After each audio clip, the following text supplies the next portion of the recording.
প্রিয় শিক্ষার্থী বন্ধু, তোমরা যারা 2026 সালে আলিম পরীক্ষা দিয়েছো, অর্থাৎ সিনিয়র মাদ্রাসা থেকে মাধ্যমিক পরীক্ষা দিয়েছো, তোমাদের এই ইংলিশ কোশ্চেন, চলো আজকে আমরা এই ইংলিশের পুরো কোশ্চেনটি এবং তার উত্তর, সঠিক উত্তর তোমাদের সামনে তুলে ধরি। লক্ষ্য করো প্রথমেই সেকশন এ, রিডিং কম্প্রিহেনশন সিন, অর্থাৎ আমাদের ইংলিশ টেক্সট বই থেকে যে গল্প, সেই গল্প থেকে নেওয়া এই passage. I was having tea, মানে তোমরা বুঝতেই পারছো এটি পাসিং এ বাপু থেকে নেওয়া হয়েছে। আমি আর টেক্সট পড়ছি না, টেক্সট পড়ে সময় নষ্ট করছি না। চলো আমরা প্রশ্ন এবং তার উত্তরগুলি দেখে নিই। তোমরা জানো আমাদের এই গল্প থেকে 5টি মাল্টিপল চয়েস থাকে। 5 নম্বরের প্রথম প্রশ্ন লক্ষ্য করো, the author came to know of গান্ধীজিজ ডেথ বাই, যে লেখক বা রচয়িতা, লেখিকা, তিনি গান্ধীজির মৃত্যুর কথা কিভাবে জানতে পেরেছিলেন? তাহলে আর টেলিফোন কল, এটা হবে answer. Next, the author was call to, অথারকে বা লেখিকাকে ডাকা হয়েছিল কোথায়? তাহলে Birla house. Next, question number C, Gandhiji had been, তাহলে এখানে হবে shot on his way, right? Next, question number D, there was dash in the room as Gandhiji breath his last, তাহলে দেয়ার ওয়াজ সাইলেন্স, নীরবতা ছিল যখন গান্ধীজি শেষ নিঃশ্বাস ত্যাগ করেন। Next, question number E, out of every window one could see a brown blur of, তাহলে এটা হবে অ্যান্সার প্যাসেজ। তাহলে এই হচ্ছে আমাদের 5টি মাল্টিপল চয়েস। চলো এবার নেক্সট কোয়েশ্চেন নাম্বার বি দেখে নিই আমরা। এখানে লেখা আছে complete the following sentences with information from the text, তাহলে মানে আমাদের যে প্যাসেজটি দেওয়া আছে ওখান থেকে তথ্য নিয়ে এই বাক্যগুলিকে পূর্ণ করতে হবে। প্রথমে দেখো, the author was call to, তাহলে হবে উত্তর Birla house. Next, question number 2, at Birla house Gandhiji's, তাহলে উত্তর লিখবো relatives and followers had gathered round his body. Question number 3, it was as if time, তাহলে লিখবো stood still for those few minutes. তাহলে এই হচ্ছে আমাদের কোয়েশ্চেন নাম্বার বি। চলো এবার নেক্সট, এবারে লক্ষ্য করো কোয়েশ্চেন নাম্বার সিতে আছে state whether the following statements are true or false। আমি আর কোশ্চেন পড়ছি না, বলে দিই। এখানে যে বিবৃতিগুলো দেওয়া আছে, দুটো স্টেটমেন্ট দেওয়া আছে, এগুলি ঠিক না ভুল। যদি ঠিক থাকে তাহলে টি লিখতে হবে, আর যদি ভুল থাকে তাহলে এফ লিখতে হবে, এবং সাপোর্টিং স্টেটমেন্ট দিতে হবে, মানে ওটা কেন ঠিক বা ভুল আমরা প্যাসেজ থেকে লাইন তুলে কোট করে প্রমাণ করতে হবে। লক্ষ্য করো প্রথম প্রশ্ন, the author was having tea on the evening of 31st জানুয়ারি 1948, তাহলে এটা ভুল হবে, কারণ আমরা সাপোর্টিং লাইন টেক্সটে পেয়েছিলাম I was having tea at home on the evening of 13th January, 30th, right? Next, question number 2, words of Bapu's death had spread through Kolkata like a flame। Kolkata টেক্সটে কিন্তু কলকাতা ছিল না, ওখানে দিল্লি ছিল। তাহলে আমরা সাপোর্টিং লাইন দেবো, words of Bapu's death had spread through Delhi, dot dot dot, বাকি আর না লেখলেও চলবে। আচ্ছা, অথবা অর, যদি এটা কেউ না করে তাহলে এখানে স্টেটমেন্ট আর রিজন দেওয়া আছে, এটাও আমরা করতে পারি। লক্ষ্য করে স্টেটমেন্টে বলা আছে দ্য অথার ওয়াজ নাম উইথ শক, যে লেখিকা বা রচয়িতা অথার, তিনি দুঃখে মর্মাহত হয়ে পড়েছিলেন। তাহলে আমরা রিজন লিখবো Gandhiji had bin shot on his way to a prayer meeting. Next, 2 নম্বরে আছে গান্ধীজির relatives and followers had gathered at Birla house, গান্ধীজির আত্মীয়রা এবং ওর অনুগামীরা বিড়লা হাউসে একত্রিত হয়েছিল। তাহলে আমরা উত্তরে লিখবো they were round his body after he was shot. হয়ে গেল। চলো এবার নেক্সট, এবার লক্ষ্য করো কবিতা। Question number 2, I must go down to the sea again, তোমরা জানো এটা সি ফেভার থেকে নেওয়া হয়েছে। চলো আমরা প্রশ্ন উত্তর দেখে নিই। তোমরা জানো কবিতা থেকে 4টি মাল্টিপল চয়েস থাকবে। প্রথম প্রশ্ন, the sea girl mentioned in the poem আর, যে শঙ্খচিল সিগালের কথা কবিতায় বলা হয়েছে সেগুলি কি করছিল? তাহলে ক্রাইং, চিৎকার করছিল। Next, the call that the poet can not deny is the call of the, তাহলে এটা হবে রানিং টাইড, প্রবাহমান ঢেউয়ের। Next, question number C, the poet wants to go down to the, তাহলে আমরা লিখবো লনলি সি, লনলি, নির্জন সমুদ্রে। Question number D, for the sea voyage the poet needs, সমুদ্র যাত্রার জন্য কবির প্রয়োজন, তাহলে আমরা dash to identify the direction, তাহলে আমরা লিখবো আই স্টার, আমরা এটা কবিতার দ্বিতীয় লাইনে পেয়েছিলাম। Question number B, answer the following questions, এখানে 2টি প্রশ্ন দেওয়া আছে, 2 2 করে 4, এই প্রশ্নের উত্তর লিখতে হবে। দেখো মাদ্রাসা বোর্ডে এই কোয়েশ্চেনটি কমন প্রায় কবিতা থেকে, যে কবির নাম লেখো আর কবিতার নাম লেখো। দেখো name the poem and the poet, তাহলে আমরা উত্তর লিখবো the name of the poem is Sea Fever, the name of the poet is John Masefield. উত্তরের ভাষা আলাদা হতে পারে, কিন্তু উত্তর এই দুটাই হবে। নেক্সট, মানে আমি যেটা উত্তর বলেছি এটাই বলতে হবে এমন কোনো জরুরি নয়, আর তোমরা অন্যভাবেও বলতে পারো, কিন্তু ভাষা এই দুটাই হবে। তাই ভালো লাগছে তোমাদের? যদি ভালো লাগে তাহলে ভিডিওটিকে লাইক করে দাও, বন্ধু বান্ধবের সঙ্গে অবশ্যই শেয়ার করো, তারাও যেন বিষয়টি জানতে পারে। আর তোমরা আমার চ্যানেলে প্রথম এসে থাকলে চ্যানেলটি অবশ্যই সাবস্ক্রাইব করে রাখো, ফেসবুকে দেখলে ফেসবুক পেজটি ফলো করে নিও। আর তোমাদের পরবর্তী ক্লাসেও কিন্তু আমার এই চ্যানেল কাজে লাগবে তোমাদের, কারণ এখানে আমি ইংলিশ গ্রামার, কম্পারেটিভ ইংলিশ এর বিভিন্ন বিষয় নিয়ে নিয়মিত ক্লাস পোস্ট করে থাকি। আচ্ছা, দ্বিতীয় question, how is the call of the running tide, সেই প্রবাহমান ঢেউয়ের ডাকটি কেমন ছিল? তারপর উত্তর লিখবো the call of the running tide is a wild call and a clear call that may not be denied বা that can not be denied, যে কোনো একটা লিখলেই হবে। তাহলে এই ছিল আমাদের কবিতা থেকে প্রশ্ন এবং উত্তর। চলো এবার দেখে নিই আমরা আনসিন। লক্ষ্য করে এই হচ্ছে একটা আনসিন প্যাসেজ, একটা আমাদের এখানে প্যাসেজ দেওয়া থাকবে, এটা পড়ে ভালো করে বুঝতে হবে আর প্রশ্ন উত্তর করতে হবে। আমি আর আনসিনটা পড়ছি না, তোমরা পজ করে একটু দেখে নিতে পারো। চলো নেক্সট, এই যে আনসিনের বাকি অংশটা এখানে দেখতে পাচ্ছ তোমরা। এবার চলো আমরা প্রশ্ন উত্তরে চলে আসি। প্রশ্ন উত্তরে প্রথমে আছে a dash man gave Rashid a sack of flour. তাহলে এ কাইন্ড ম্যান, কাইন্ড আমরা প্যাসেজ পড়লে বুঝতে পারবো কাইন্ড লেখা ছিল। আচ্ছা 2 নম্বর, he made dash out of the flour, সে আটা দিয়ে কি বানিয়েছিল? ফ্লাওয়ার দিয়ে, তাহলে রুটি বানিয়েছিল। Next, he thought with the gold he would buy, তারপর লিখবো হাউস, আর যে সোনা বিক্রি করে সে বাড়ি কেনার কথা ভেবেছিল। নেক্সট, এবার লক্ষ্য করো, he would sell the cattle for, সে গবাদি পশুগুলোকে বিক্রি করে কি কিনবে বলেছিল? তাহলে বাফেলোজ, মহিষ কিনবে বলেছিল। He would sell the pot of flour for, সে আটার পাত্রটাকে বিক্রি করবে কিসের জন্য? তাহলে ফর সিলভার, রূপো নেওয়ার জন্য বা চাঁদি কেনার জন্য। Next, after he gets married, সে যখন বিয়ে করে নিবে, হি উড হ্যাভ এ, তখন তার হবে কি হবে?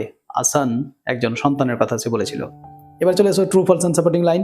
আমরা জানি আনসিন থেকে 3টি ট্রু ফলস এবং সাপোর্টিং লাইন থাকবে। এখানে বিবৃতি প্রথমে কি দেওয়া আছে দেখো, a kind man gave Rashid a sack of, এখানে স্যাক মানে বস্তা, আ স্যাক অফ হে মানে হচ্ছে শস্য বা ফসল।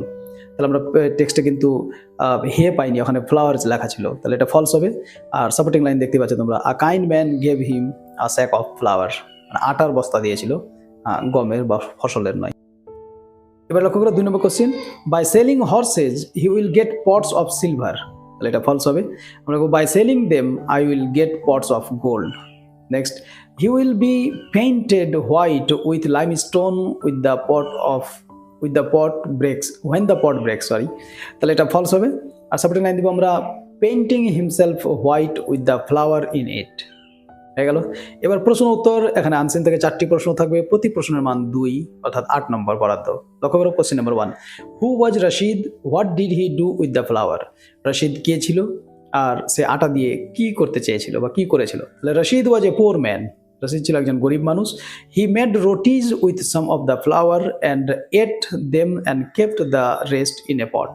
Next, where did he keep the pot of flour, সে এই আটার পাত্রটা কোথায় রেখেছিল? তাহলে he hang the pot from a nail in the wall above his bed, একদম টেক্সটের লাইন কোট করলে হয়ে যাবে, কপি করলে হয়ে যাবে। 3 নম্বর প্রশ্ন, what did Rashid think he would do after he bought a house, বাড়ি কেনার পর রশিদ কি করবে বলে ভেবেছিল? তাহলে after buying a house he thought he would get married and have a son, সে ভেবেছিল যে বাড়ি কেনার পর সে বিয়ে করবে এবং তার একজন সন্তান হবে। Next question number 4, what will he name his son, সে তার সন্তানের নাম কি রাখবে? How will his son spend his time when he is old enough, তার সন্তান কিভাবে সময় কাটাবে যখন সে বয়স্ক হয়ে যাবে? তাহলে লিখেছে যে উত্তর আমরা লিখবো, he will name his son Rahim. আচ্ছা, when he is old enough, যখন সে যথেষ্ট বড় হয়ে যাবে, he will sit in the courtyard and read, সে বাড়ির সামনে বা উঠানে বসবে এবং পড়াশোনা করবে। এই ছিল আমাদের আনসিন থেকে 4টি প্রশ্ন, তার উত্তর। চলো নেক্সট কোশ্চেন। এবারে লক্ষ্য করো section C, grammar and vocabulary. চলো, fill in the blanks with the correct alternative given in the bracket. প্রথমে লক্ষ্য করো, Swami Vivekananda travelling on foot from place to place, তাহলে এটা পাস্ট অ্যাকশন, কারণ স্বামী বিবেকানন্দ কবে মারা গেছেন? তাহলে এখানে ট্রাভেলড হবে, travelled on foot from place to place. Spreading noble thoughts, এখানে স্প্রেডিং কেন? কারণ এটা পার্টিসিপল হিসেবে ব্যবহৃত হয়েছে। Spreading noble thoughts to thousands of people, to, আমরা জানি টু এর পরে মোস্ট অফ দ্য কেসেস, বেশিরভাগ ক্ষেত্রে ভার্ব 1 ব্যবহার করতে হয়, তাহলে টু অ্যাওয়েকেন দেয়ার সোলস, অ্যাওয়েকেন মানে জাগ্রত করা। Next, fill in the blanks with appropriate articles and prepositions. Question লক্ষ্য করো, those who passed from the Nalanda University carried on the torch of learning and wisdom to the all parts of the world. এগুলো 3টা। Next, do as directed মানে নির্দেশ অনুসারে করো। লক্ষ্য করো, he wrote the letter, সে চিঠিটি লিখেছিল, ভয়েস চেঞ্জ, তাহলে the letter was written by him. Next, Alia said to her father, have you written anything about the matter? তাহলে আমরা উত্তর লিখবো, Alia asked her father if he had written anything about the matter. বোঝা গেল narration. চলো next. এবার লক্ষ্য করো, the man opened the door, he called me inside, join by using conjunction. কি সুন্দর কোশ্চেন দিয়েছে দেখো, বলেছে কনজাংশন ব্যবহার করে জয়েন্ট করো, কিচ্ছু বলেনি সিম্পল কমপ্লেক্স না কম্পাউন্ড, খালি বলেছে কনজাংশন ব্যবহার করো। তাহলে the man open the door and call me inside. কারণ নিয়ম হলো দেখো দুটো বাক্য মানে দুটো ক্লজ যখন আমরা কনজাংশন দিয়ে জয়েন্ট করবো, তো নিয়ম হলো যদি দুটো ক্লজ বা দুটো বাক্যেরই সাবজেক্ট একই হয় তাহলে কনজাংশনের পরে আর সাবজেক্ট লিখতে হয় না। ওই জন্য লক্ষ্য করো আমরা অ্যান্ডের পরে আর হি লিখিনি, ডাইরেক্ট লিখেছি কল মি ইনসাইড। বাকি গ্রামার আমরা পরে শিখবো, এখন কোশ্চেন উত্তর মিলাও। এবার চলে আসো কোশ্চেন নাম্বার 7। এখানে আছে ফ্রেজাল ভার্ব, নিচে ফ্রেজাল ভার্বের লিস্ট দেওয়া আছে আর আন্ডারলাইন করা শব্দগুলির আমাদের উপযুক্ত ফ্রেজাল ভার্ব ব্যবহার করে রিপ্লেস করতে হবে। তাহলে এস্টাবলিশড মানে স্থাপন করা, এর উত্তর হবে সেট আপ। স্প্রেড মানে ছড়িয়ে পড়া, এটা হবে ব্রোক আউট যেহেতু পাস্ট ফর্মে আছে। আর 3 নম্বরে আছে ক্যান্সেলড, এটাও পাস্ট ফর্মে আছে, তাহলে এটা হবে কল্ড অফ, কল্ড অফ। তাহলে এই হচ্ছে ফ্রেজাল ভার্ব। চলে আসে আবার নিচে, এটাই সব থেকে ডেঞ্জার তোমাদের, তাই না? মাধ্যমিকের এটাই সব থেকে ডেঞ্জার। এখানে 4টা সিনোনিম দেওয়া থাকবে, 4টা শব্দের মানে আমাদেরকে আনসিন থেকে খুঁজে বের করে লিখতে হবে। প্রতি শব্দের মান 2, যদি পারলে তাহলে 8, আর যদি না পারলে তাহলে 8 নম্বর ফিনারে জাহান্নামা খালেদিন, রাইট? চলো লক্ষ্য করো, প্রথমে আছে কি serious shortage of food over a long period of time, দীর্ঘ সময় ধরে খাবারের চরম অভাব, এটাকে আমরা বাংলায় দুর্ভিক্ষ বলি, ইংলিশ হচ্ছে ফ্যামাইন। নেক্সট হোল মানে সম্পূর্ণ, তাহলে এটা হবে entire. Next 3 number flat ground without a roof surrounded by buildings or walls, মানে একটা ঘেরা জায়গা যেখানে কোনো ছাদ টাদ থাকে না, তাহলে এটা হবে কোর্টইয়ার্ড, মানে বাড়ির আঙ্গিনা বলতে পারো বা সামনের উঠান বলতে পারো। আচ্ছা কিকড মানে লাত মারা, আঘাত করা, তাহলে এটা হবে স্ট্রাক, স্ট্রাক। তাহলে এই হচ্ছে আমাদের 4টি আনসিনের সিনোনিম। আশা করি তোমরা করেছো বা পেরেছো, রাইট? যারা এখনো ভিডিওটি লাইক করোনি লাইক করে দাও, বন্ধু বান্ধবদের সঙ্গে ভিডিওটিকে শেয়ার করো, যে তারাও যেন জানতে পারে, তাদেরকে জানার সুযোগ করে দাও। আর তোমরা আমার চ্যানেলে প্রথম এসে থাকলে কি করতে হবে তোমাদের জানাই আছে, চ্যানেলটি সাবস্ক্রাইব করে রাখো, আর ফেসবুকে দেখলে ফেসবুক পেজটি ফলো করে নিও, রাইট? চলো নেক্সট কোশ্চেন। এবার লক্ষ্য করো সেকশন ডি রাইটিং স্কিল, যেটা নিয়ে আমাদের সব থেকে বেশি ভয়ভীতি কাজ করে। দেখো এখানে write a story using the given, মানে স্টোরি এসছে। আ সোলজার প্রিজনার অফ ওয়ার, এটাকে আই ইংলিশ সোলজারও অ্যান ইংলিশ সোলজারও বলে এই গল্পটাকে অনেকেই। তোমরা গল্পটা জানা আছে, একজন সৈনিককে বন্দি করে নেওয়া হয়েছিল, দীর্ঘদিন পর তাকে ছাড়া হয়েছিল। ও যখন বাড়ি যাচ্ছিল, বাড়ি যাওয়ার সময় দেখলো একজন লোক পাখি বিক্রি করছে, খাঁচায় ভরা আছে পাখিগুলি। তো ওর নিজের অবস্থার কথা মনে পড়লো যে ও যখন জেলে ছিল, ঘরে আবদ্ধ ছিল, বন্দি ছিল, তার কেমন অবস্থা হয়েছিল। বলে ও পাখিদের দুঃখ কষ্ট বুঝতে পারলো আর পাখিদেরকে ছেড়ে দিয়েছিল, রাইট? চলো আমরা স্টোরি পরে শিখবো, কোশ্চেন তো তোমরা দেখতেই পাচ্ছ। এবার লক্ষ্য করো কোশ্চেন নাম্বার 10, বলছে write a news paper report on the outbreak of fire in your local market. তোমরা যদি টেক্সট বইয়ের এক্সারসাইজগুলো ভালো করে থাকো, তাহলে টেক্সট বই এটা কিন্তু তোমাদের ছিল, তোমাদের পারার কথা, আশা করি তোমরা লিখেছো। Question number 11, write a paragraph about APJ Abdul Kalam. আসলে এখানে এপিজে আব্দুল কালামের বায়োগ্রাফি লিখতে বলেছে। এটাও খুব কমন, আমি যে রাইটিং স্কুলের সাজেশনগুলো দিয়েছিলাম তার মধ্যে কিন্তু এটা ছিল, যদি আমি আলেমের সাজেশন আলাদা করে দিইনি, হাই মাদ্রাসার জন্য দিয়েছিলাম, কিন্তু এটা খুব একটা কমন বিষয়। তোমরা যারা পড়াশোনা করেছো আশা করি তোমরা পেরেছো। তাহলে এই হচ্ছে আমাদের 2026 সালের আলেম ইংলিশ পরীক্ষার কোশ্চেন এবং তার উত্তর। আশা করি আমি চেষ্টা করলাম যতটা নিখুঁত বা নির্ভুলভাবে উত্তর করা যায়। তারপর যদি কোনো ভুলভ্রান্তি হয়ে থাকে তাহলে ওটা মার্জনীয়। আশা করি তোমাদেরকে ভালো লেগেছে। যদি ক্লাসটি ভালো লাগে তাহলে ভিডিওটিকে অবশ্যই লাইক করো। যারা এখনও লাইক করোনি, লাইক করতে তো তোমাদের পয়সা লাগে না, কিন্তু তোমাদের এক একটা লাইক আমাকে আরও এই ধরনের ভিডিও বানাতে উৎসাহিত করে। বন্ধু বান্ধবদের সঙ্গে ভিডিওটিকে শেয়ার করো, তারা যেন বিষয়টি জানতে পারে। আর তোমরা আমার চ্যানেলে প্রথম এসে থাকলে চ্যানেলটি সাবস্ক্রাইব করো, ফেসবুকে দেখলে ফেসবুক পেজটি ফলো করে নিও, রাইট? তাহলে আজকে এখন পর্যন্তই, তোমাদের সকলের উজ্জ্বল ভবিষ্যৎ কামনা করে এখানেই সমাপ্তি করছি। ধন্যবাদ সকলকে।